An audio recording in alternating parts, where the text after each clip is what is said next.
Hello students. से पहले की वीडियो में हम suggestion to raise national income in India, Bharat में राष्ट्रीय आय की वृद्धि के लिए सुझाव, इसमें हम agriculture development of economic infrastructure, industrial development के पॉइंट डिस्कस कर चुके थे। अब फोर्थ से शुरू करते हैं। Increase in saving and invest rate, बचत तथा विनियोग में वृद्धि। देखिए, भारत के आर्थिक विकास के लिए बचत एवं विनियोग की दरों में वृद्धि लाने के लिए प्रयास किए जाने चाहिए। भारत में घरेलू बचत एवं विनियोग को बढ़ाने के लिए कई सजेशन दिए जा सकते हैं, जैसे ब्याज की दर में वृद्धि, छोटी छोटी सेविंग को अट्रैक्ट करने के लिए नई प्लानिंग शुरू की जानी चाहिए।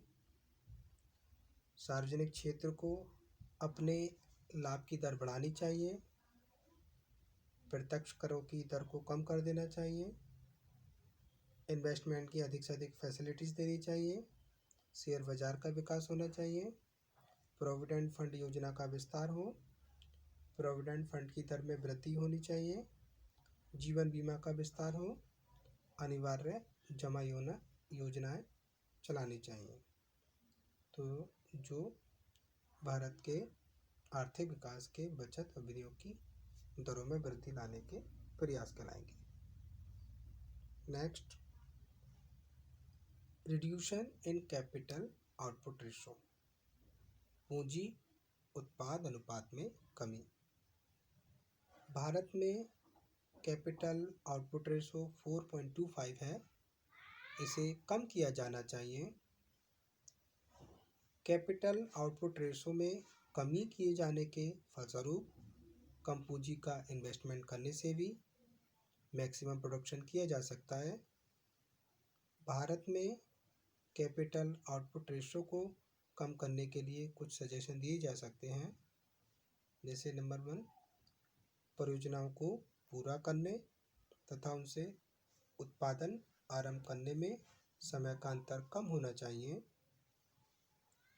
प्रोडक्शन कैपेबिलिटी का मैक्सिमम यूज़ किया जाना चाहिए। श्रमिक अप्रशिक्षित, कुशल, स्वस्थ तथा काम करने के इच्छुक होने चाहिए। बढ़ता हुआ उत्पादन पूंजी के अधिक प्रयोग के स्थान पर श्रम के अधिक प्रयोग से प्राप्त होने चाहिए। अगर हमारे पास जो भी बढ़ता हुआ उत्पादन है तो पूंजी नहीं है तो उसको लेबर से के अधिक प्रयोग से प्राप्त होना चाहिए। मशीनों तथा उत्पादन विधि की उत्पादकता अधिक होनी चाहिए। प्रॉपर प्लेस पर ही उद्यम एस्टेब्लिश किए जाने चाहिए, जहाँ पर उनके विकास की अधिक संभावनाएं हों। उत्पादन इकाइयों एवं समस्त अर्थव्यवस्था का एफिशिएंट मैनेजमेंट किया जाना चाहिए। नेक्स्ट पॉइंट देखते हैं। 6, फाइनेंशियल स्टेबिलिटी, वित्तीय स्थिरता। देश में संगठित तथा कुशल बैंकिंग व्यवस्था होनी चाहिए। संगठित मुद्रा बाजार एवं पूंजी बाजार दोनों होने चाहिए, जिनके द्वारा उद्योग एवं कृषि को अल्पकालीन तथा दीर्घकालीन ऋण उचित ब्याज पर मिल सके। इकोनॉमिक डेवलपमेंट के फलस्वरूप कीमतों में वृद्धि होती है, तो इसके लिए ये आवश्यक है कि कीमतों में होने वाली वृद्धि को एक लिमिट तक रखा जाए, एक सीमा तक रखा जाए।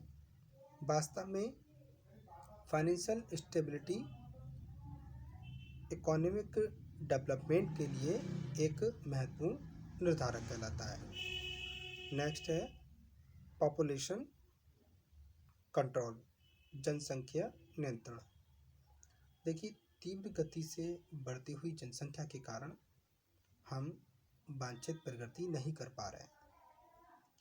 जनसंख्या में वृद्धि रात्रि के चोर के समान है, जो हमारी आर्थिक विकास में प्राप्त सफलता को हमसे लूट ले जाती है। जिस तरीके से चोर रात में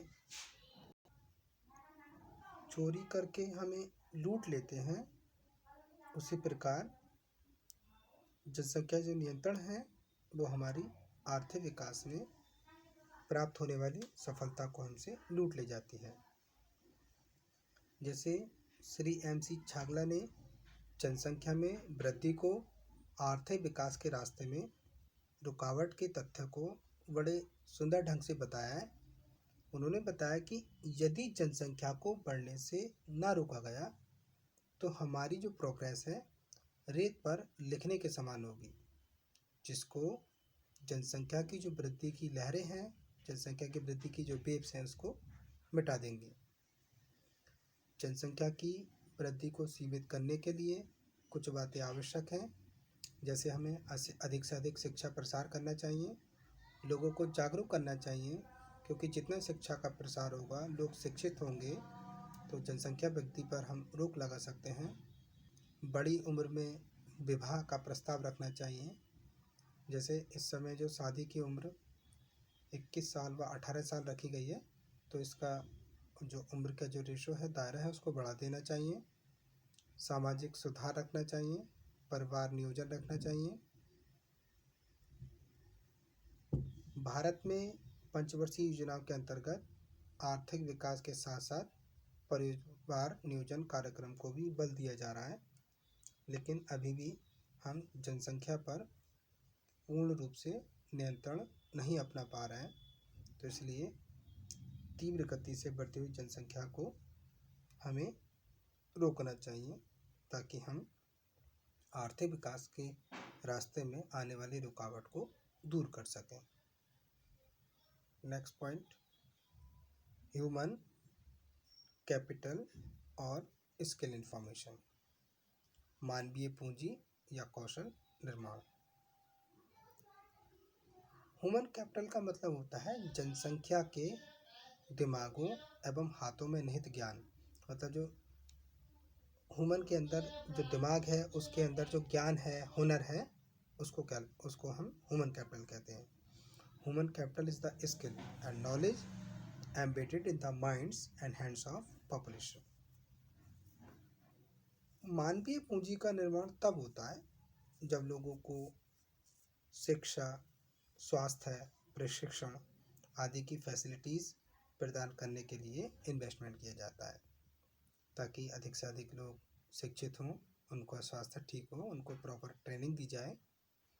तो इस इन्वेस्टमेंट से भौतिक पूंजी में विनियोग की तुलना में अधिक प्रतिफल प्राप्त होता है, क्योंकि जो ह्यूमन के स्किल होते हैं, ह्यूमन का जो हुनर है, वो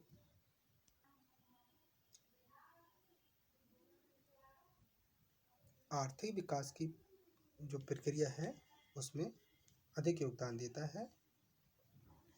next, scientific and technological progress, विज्ञान एवं तकनीकी प्रगति। आर्थिक विकास के लिए साइंटिफिक एंड टेक्निकल प्रोग्रेस भी काफ़ी आवश्यक है। जैसे हम जापान और पश्चिमी जर्मनी के तीव्र आर्थिक विकास का मुख्य कारण वहाँ की वैज्ञानिक तथा तकनीकी उन्नति है, क्योंकि वहाँ के लोग वैज्ञानिक और तकनीकी उन्नति में सबसे आगे हैं। औद्योगिक विकास तथा कृषि की उन्नति के लिए वैज्ञानिक अनुसंधान बहुत महत्वपूर्ण होते हैं, जिससे नए नए कृषि यंत्रों का आविष्कार, विभिन्न प्रकार के उन्नत किस्म के बीज आदि जो तकनीकी हैं, किसी भी आर्थिक विकास में वृद्धि के लिए सहायक होते हैं। तकनीकी विकास के बिना देश का आर्थिक विकास तीव्र नहीं हो सकता।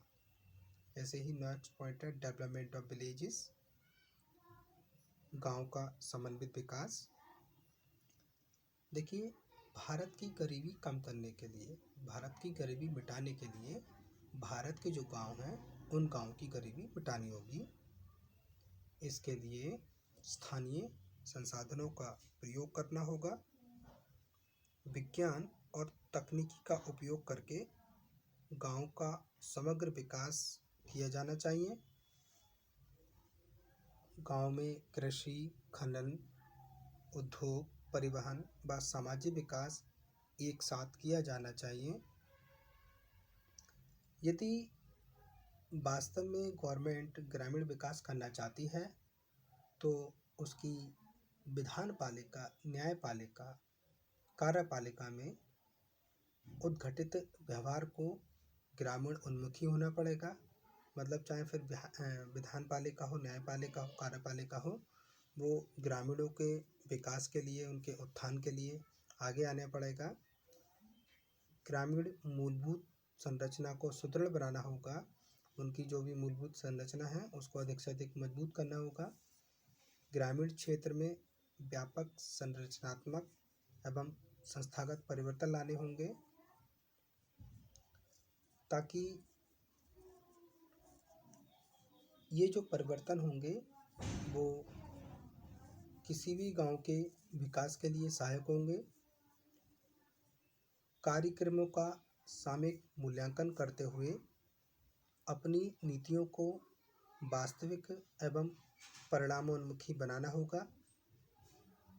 साथ ही आवश्यकता होगी इस बात की कि वे लोग जिन्हें विभिन्न विकास कार्यक्रमों से लाभ प्राप्त हो रहे हैं वो अपने अधिकारों के लिए अवेयर हों, अपने अधिकारों के लिए जागरूक हों और प्रशासन को मजबूत करें, प्रशासन को फोर्स करें कि उनके अधिकार उनको दिलाए जाएं। जो उनकी मांग है, जो उनके अधिकार हैं, वो प्रशासन उनको सही समय पर दे पाए। तो आज की वीडियो में बस इतना ही। Thank you very much students.